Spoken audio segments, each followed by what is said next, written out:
Hello there. Welcome to the Big Seven Stories on Wells Television. I am Bolanle Oduekun-Ayoola. Now, every week on the Big Seven Stories, we count down the 7 stories that everyone is talking about, from the news that shakes the nation to the events that are shaping our world. Just know that if it made the headlines, it's right here. Let's get into the Big Seven. Our first story on the Big Seven Stories starts at the beginning of the week. It was a decisive week at the heart of Nigeria's Security Command as President Bola Ahmed Tinubu carried out a major reshuffle of the nation's military leadership. Now, the president relieved some senior officers of their duties, and he forwarded the nominations to the Senate for screening and confirmation of the new service chiefs after he met with them at the Aso Villa. And then he later decorated the confirmed service chiefs at the presidential villa in Abuja. The new appointments and their immediate predecessors are, we have the Chief of Defense Staff, that's the CDS, Lieutenant General Olufemi Oluyede, who is now General Olufemi Oluyede, appointed to replace General Christopher Musa. We also have the Chief of Army Staff, General Waidi W. Shaibu, who took over from General Olufemi Oluyede, who has moved on to be the CDS. We also have the Chief of Air Staff, Air Vice Marshal SK Aneke, that's Kevin Aneke, who succeeded the outgoing Air Chief. We also have the Chief of Naval Staff, Rear Admiral Idi Abbas, who replaced the immediate past Naval Chief, and the Chief of Defense Intelligence, that's the CDI, Major General EAP Odindeye, who has retained his position. Now, following their confirmation, President Tinubu decorated the new service chiefs, and he told them that Nigerians expect results and not excuses. This is a message, that is framing the urgency for improved security across the country. And the service chiefs themselves have pledged to deepen professionalism, enhance interagency cooperation, because they talked about the police force as well, and restore public confidence in the armed forces. Also this week, we had the pulling out parade for the outgoing CDS, General Christopher Musa, where he delivered an emotional farewell. And in his address, he said, in effect, that as he's hanging his uniform, he's doing so with a clear conscience. He reflected on service, sacrifice, and the short window that he had to serve the nation. He urged continued dedication from those who remain in office. As the new guard takes charge now, the real question that looms is this: will this leadership change translate into improved security outcomes for Nigeria, a nation that has been long challenged by insurgency, banditry, and internal threats? That question remains to be answered. And it takes us to our second story, which also has to do with security. There's been a growing security drama that has gripped Nigeria as the investigation into an alleged coup plot against the federal government deepens this week. Last week, we brought you reports of this alleged coup plot that was reported by Sahara reporters. And according to Sahara reporters this week, at least 16 military officers across the Army, Navy, and Air Force have been detained in connection with the plot. They say among the detainees is a brigadier general, a colonel, 4 lieutenant colonels, 5 majors, 2 captains, a lieutenant, a naval lieutenant commander, and an Air Force squadron leader. One of the names that was actually published by Sahara reporters is one Brigadier General Musa Abubakar Sadiq. And according to Sahara reporters, they say that security sources say the number of arrests have since increased, with fresh detentions pushing the total beyond 40 officers. Related to this story is Timipre Silva, former governor of Bayelsa State and former Minister of State for Petroleum Resources, who confirmed sometime this week that his Abuja residence was raided by individuals believed to be operatives of the Defense Headquarters, that's the DHQ. He said the operatives had no proper authorization, and he has denied any involvement in the alleged coup. Don't forget that there's been so much about this alleged coup this week. How does Timipre Silva come into this? Well, it has been said that allegedly, I have to put the allegedly because this has not been verified by the federal government or the military authorities. Now, it has been allegedly said that some of the money which the alleged coup plotters were going to use or spend, came out of the NDDC to an account related to Timi Silva. Now, the NDDC on its own has said this is false. They've, said that the attempt is malicious. They say they have nothing to do with any coup. Now, recall that shortly after this report emerged last week, the Defense Headquarters, CHQ, issued a formal denial. It did that in a statement signed by the Director of Defense Information describing the coup allegation as false. And it even insisted that the arrests are part of an internal discipline process. It said it's not a politically motivated attempt to overthrow the current government. Many Nigerians are wondering, what exactly was the plot's design, the coup plot's design? Who else is involved? Is this even real? And what does it mean for national stability at a time of heightened security challenges? We'll keep an eye on this story and we'll bring you details on the Big 7 stories or in our daily news bulletins. Our third story on the Big 7 stories for today takes us to the fuel market in Nigeria. This week, President Bola Tinubu approved a 15% ad valorem import duty on petrol and diesel imports. This directive was dated October 21st, 2025, and was addressed to the Federal Inland Revenue Service, that's the FIRS, and the Nigerian Midstream and Downstream Petroleum Regulatory Authority, NMDPRA, for immediate enforcement. Now, basically, the government is explaining that the measure is aimed at aligning import costs with domestic realities, also protecting local refining capacity and ensuring greater downstream market stability. Some analysts are estimating that this duty will raise the landing cost of imported petrol by about 99 naira 72 kobo per litre, at least in Lagos markets. And, well, maybe not surprisingly, so fuel marketers and independent marketers are aligning with this. On the other hand, some are expressing their concerns. They're arguing that this duty will increase pump prices further and may also reduce competitiveness in the sector. And on the other hand, some of the industry backers are saying that the tariff is going to offer hope for rapidly scaling up local refining operations and reducing Nigeria's heavy reliance on imports. This 15% import duty takes effect. Nigerians will be watching closely. Will this higher levy trigger higher fuel prices and inflation? Or will it usher in a new era of refining self-sufficiency and stable supply, since Nigeria also is one of the nations that produces crude? Let's move on to our fourth story on the Big 7 stories today. A major shakeup erupted in the opposition camp this week, I mean the People's Democratic Party, when the Federal High Court in Abuja ordered the postponement of the People's Democratic Party's planned national convention, which was initially stated for November 15 and 16 here in Ibadan, Oyo State. The court ruled that the party had failed to conduct valid state congresses in several states and had not issued the required 21-day notice before the convention.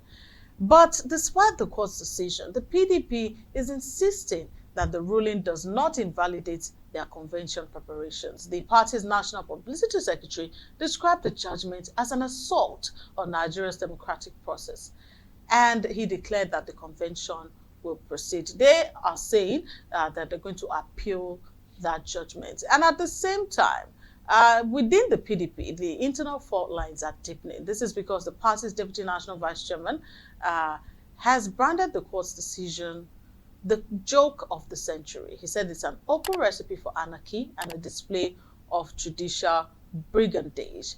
On the other hand, Nyesom Wike, the FCT minister and an embattled member of the PDP, has welcomed the court's ruling. He's calling it a victory for due process within the party. And obviously there's a lot of tension in the PDP right now. In case you're wondering, what's so special about this national convention? Now, before every general election, conventions are used to adopt manifestos, to ratify alliances, and formally approve presidential or governorship candidates. So, if a convention is delayed or declared illegal, the party can't lawfully field candidates in the forthcoming elections. The party is navigating this constitutional and political minefield. Nigerians are watching. Will the PDP move to regularize its internal processes? We know that there have been some, costs. There have been a lot of cause for concern in the past weeks as regard what's happening in the PDP, even with picking of nomination forms or not. Is this crisis going to end? Will it be solved? Or will this crisis deepen ahead of the 2027 elections? Let's wait and see.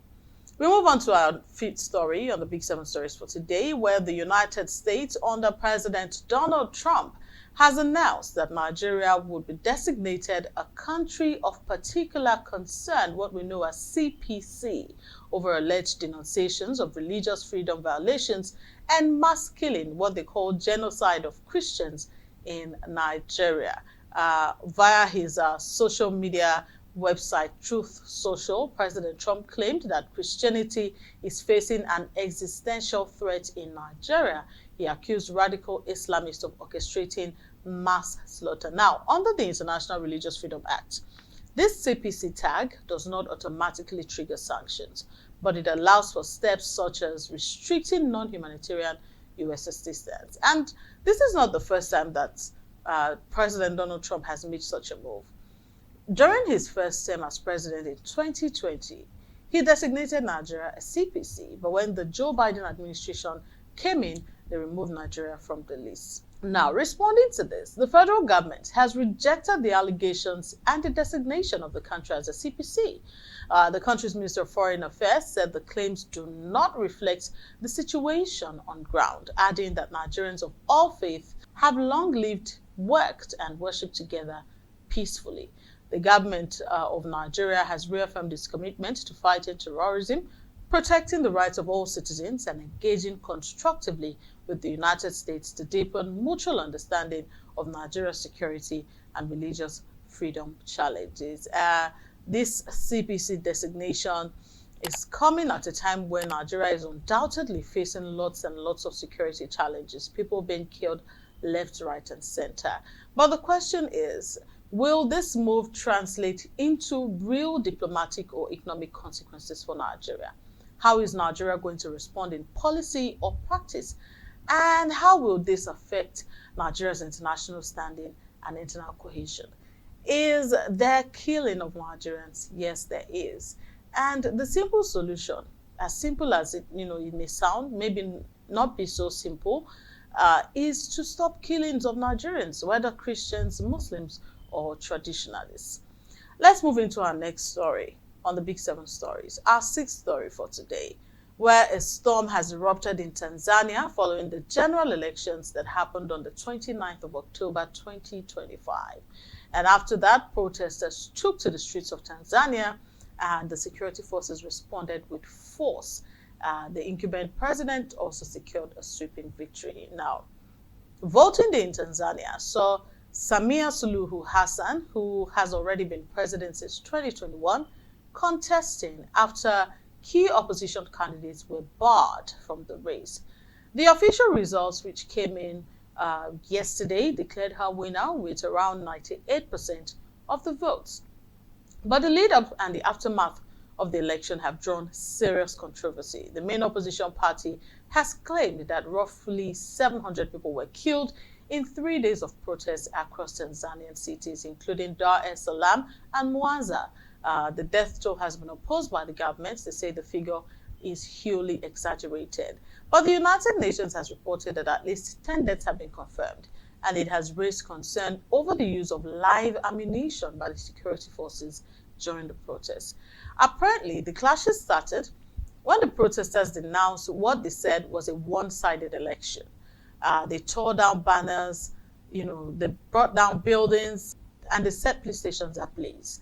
Now, there has been an internet shutdown in Tanzania since Wednesday alongside a national curfew. The vote was held and they had two main opposition parties excluded. That's the Chama cha Mapinduzi's challenger from Chama cha Mapinduzi's long-ruling apparatus who faced minimal competition. And many people are saying it's not an election, but a coronation. And in response to the protests, the army and police were deployed heavily. The government advised some civil servants and students to stay at home. And the Tanzanian government has now come out to deny using excessive force. They stated that there were only little pockets of violence and that there is no official death toll. The implications of this are significant. Is Tanzania truly democratic? Their democratic credentials are currently under question. Their internal stability is being threatened. Foreign investors may, of course, reconsider engagement. And the dominance of the ruling party is looming even larger. Is Tanzania going to join the African countries that are gradually becoming monarchical instead of democratic?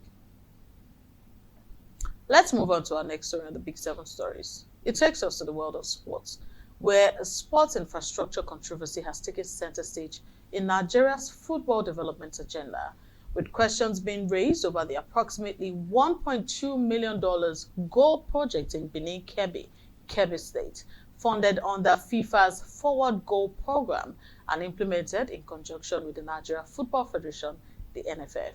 Now, according to Shehu Diko, who's the chairman of the National Sports Commission, NSC, the project followed the correct procedures, procured, supervised, and paid directly by FIFA. He said the NFF role was limited to providing land and specifying requirements. He explained that the funds were released in 2015, equating at the time to approximately 300 million naira, and that procurement began in 2016, with the project ultimately commissioned and certified by FIFA.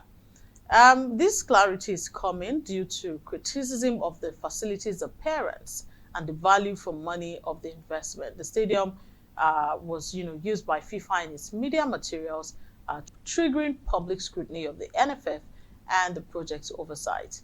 Diko even went further to say that no NFF official had direct access to the funds. Instead, FIFA selected consultants and contractors, verified procurement and payments, and delivered the project under its global standard.